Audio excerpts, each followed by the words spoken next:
नमस्कार मंडळी. हिरवळीची खते म्हणजे नक्की काय? सोपं आहे.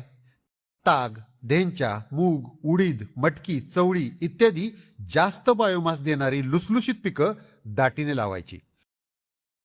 फुलोरा अवस्थेत जमिनीत गाडायची.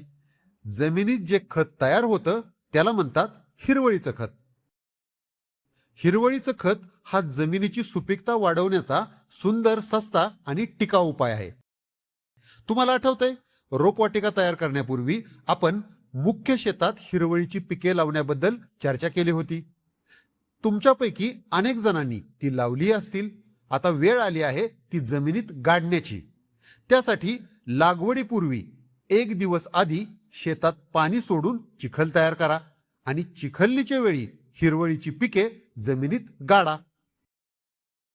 आता ज्यांनी हिरवळीची पिके लावलीच नसतील त्यांचं काय? त्यांनाही एक सोपा पर्याय आहे. तो पर्याय म्हणजे गिरीपुष्पाचा पाला. हिरवळीच्या पिकाऐवजी गिरीपुष्पाचा पाला देखील चिखलणीच्या वेळी जमिनीत गाडू शकता. त्यासाठी जवळपास असणाऱ्या गिरीपुष्पाचा पाला तुम्ही वापरू शकता. तुम्ही जर या दोन्हीपैकी कोणताही उपाय वापरला तर तुम्हाला युरियाचे टॉप ड्रेसिंग देण्याची गरजच पडणार नाही आणि त्याच्या खर्चात बचत होईल. तर मंडळी, चिखलणीच्या वेळी हिरवळीची पिके किंवा गिरीपुष्पाचा पाला नक्की काढा. तुम्ही जमिनीचे पोट भरा, जमीनही तुमचे पोट भरेल.